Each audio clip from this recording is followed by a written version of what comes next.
Welcome back to the OFFbit. Today we're looking at gaming on an older dual-core system with the integrated graphics. Yep, that's right, you heard us. We're going to be looking at gaming on an AMD Athlon II X2 and the onboard graphics from this motherboard. The HD4250 is the exact graphics from this chipset that will be used. We'll be running a few benchmarks on this system and then we're going to run a few games. So stick around and see what games we can play on such an underpowered system for today's standard.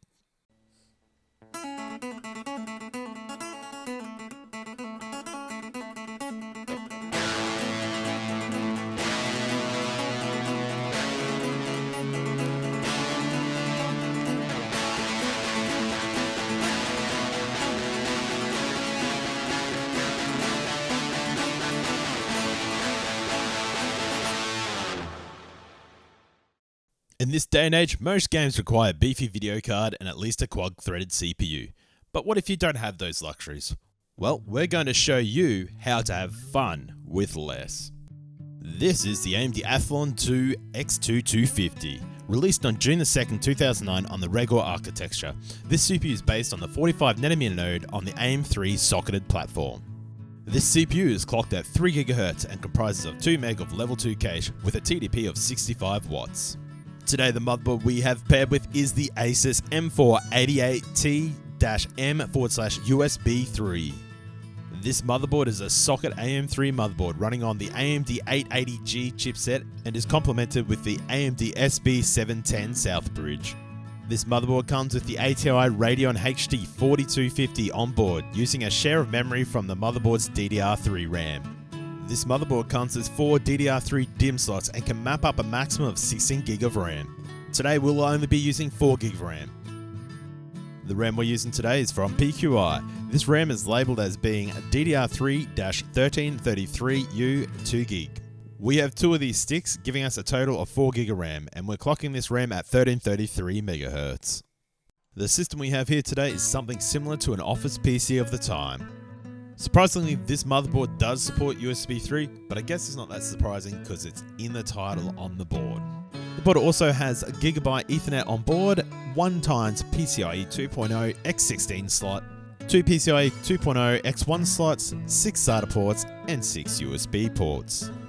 The onboard graphics on this motherboard comes with all the 880G AMD chipsets, based on the RV620 graphics core and built on the 55nm node. Our core clock for this GPU is 560 MHz and will be running a portion of the DDR3 RAM from our motherboard. The supported APIs from the HD4250 are Direct3D 10.1, OpenCL 1.1 and OpenGL 3.3. Drives today, we are using the standard drives as usual. We have a 120GB Western Digital Green SSD for the operating system. We're using a 256GB SP SSD for the games, a 1TB Western Digital Green magnetic hard drive for some of the bigger games as well. The operating system we're running today is Windows 7 and we're running build 7601. Alright, now we got the formalities out of the road, let's crack into the synthetic benchmarks.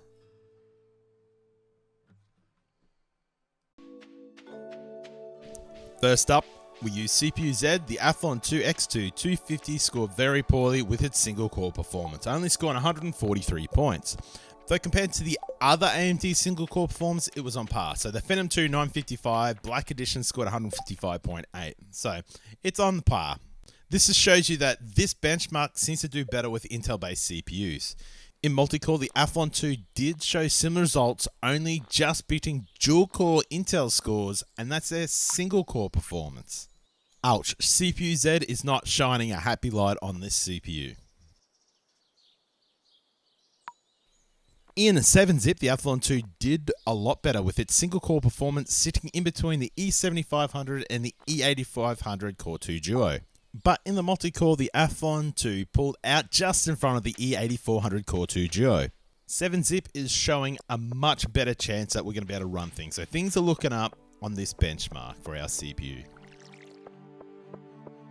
Finally, for the CPU, we're running Cinebench R15. Our benchmark for our Athlon II sat in second place, basically placing between the E6600 and just shy of the E7500 Core 2 Duo, which in our opinion is not too bad. We have had success in the past with gaming with the E7500 Core 2 Duo.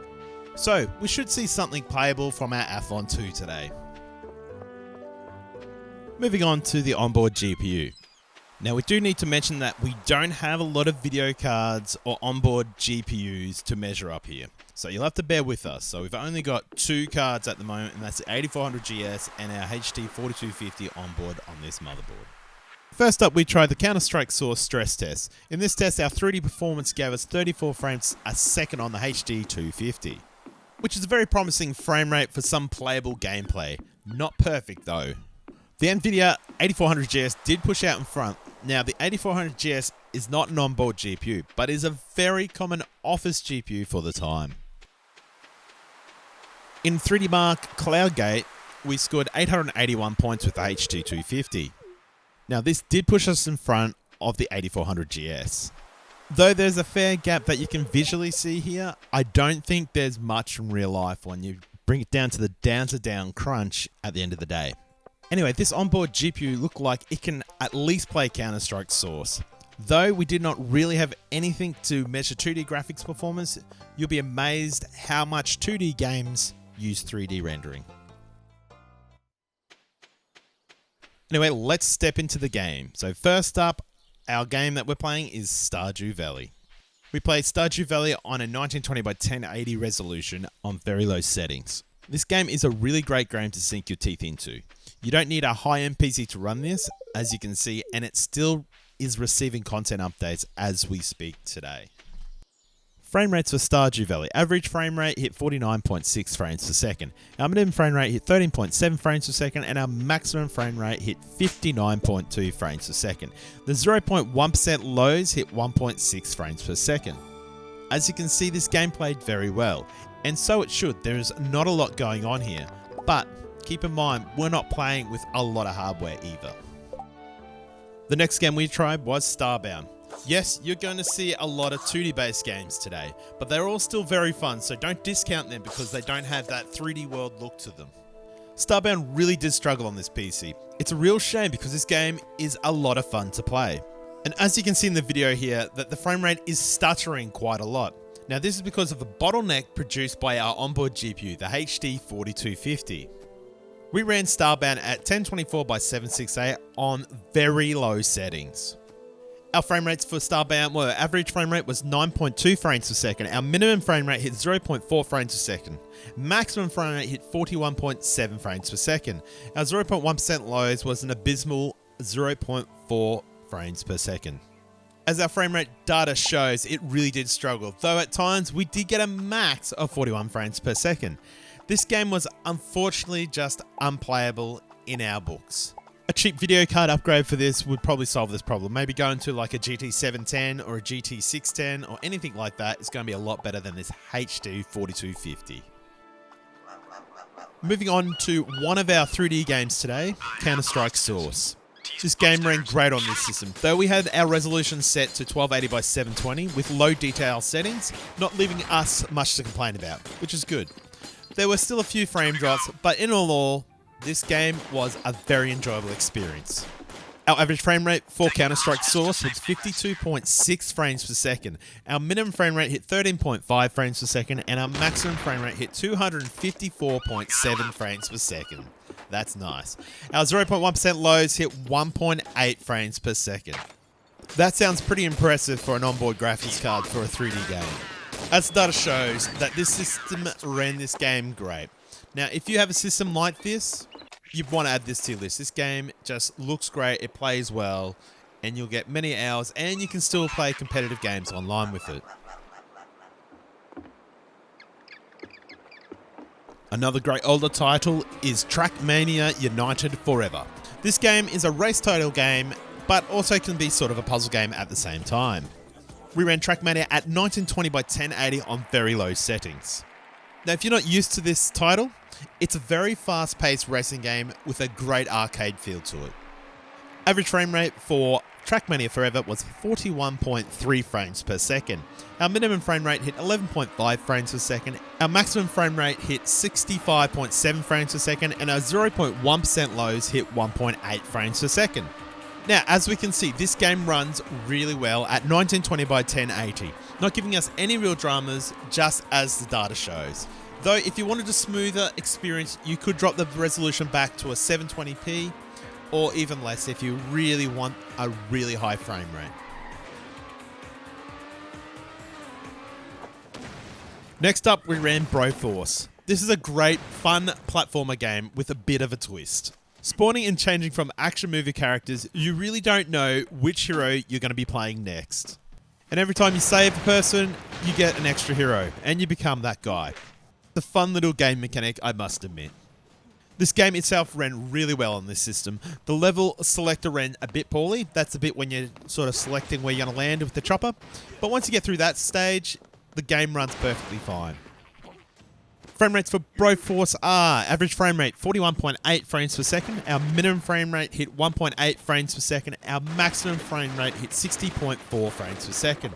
Our 0.1% lows was at 1.3 frames per second. Now, the frame rates we recorded were only during the actual gameplay. So, like we said, that bit where it struggled with the helicopter and the level selector, we left that out because we felt that really didn't reflect actual gameplay. And as we're showing, this game is actually quite playable with a respectable average frame rate of 41.8 frames per second. Next game we have up in our lineup is Terraria. We ran Terraria at 1024 by 768 at very low settings. Now, at first this game did struggle until we dropped the resolution. Terraria was playable, but at times it did feel a little bit slow, especially when it needed to load some new areas of the map. Average frame rates for Terraria were 34.5 frames per second. Our minimum frame rate in Terraria hit 13.6 frames per second, and our maximum frame rate hit 49.2 frames per second. Our 0.1% lows hit 1.7 frames per second. So the frame rate here basically shows that this game is very much playable, with some stutter but nothing too serious.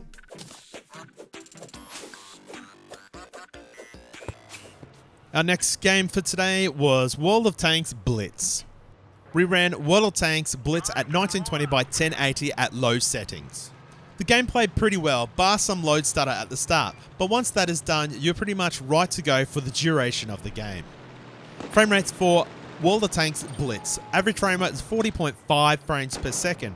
Minimum frame rate hit 0.5 frames per second, and our maximum frame rate hit 46.1 frames per second. And our 0.1% frame rate hit 0.5 frames per second. So yes, World of Tanks did get a respectable average frame rate here, but did have some major load lag at the start of the game. Dropping your resolution back in this game probably will help a bit everywhere, and maybe help some of that load lag at the start. But we were more than happy to play at these settings once everything had loaded into the game. Our final game we're looking at today is Diablo 3. Yes, Diablo 3. Now, this game did not run amazingly, but it was playable.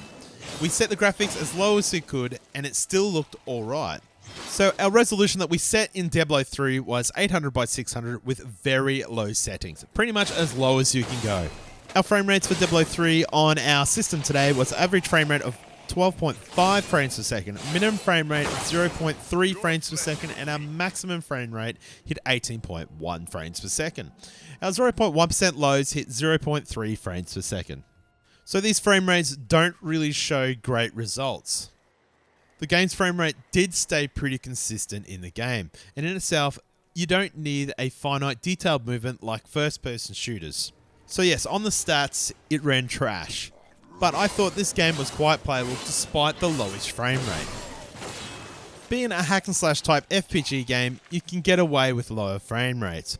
Though we do not have any epic battles, we can say, give this one a go and see what you think, because in our books, we think this game is pretty much borderline playable. Alright, well that's all the games done for today. So my thoughts on this build are, the Athlon II X250, though this CPU is old and yes, it did not fare up as good in the benchmarks as the Intel counterparts. But overall, it was on par with the other CPUs in Cinebench. Game-wise, I think it plays pretty similar to the Intel counterparts, though I still think the Intel will still have the edge in CPU performance.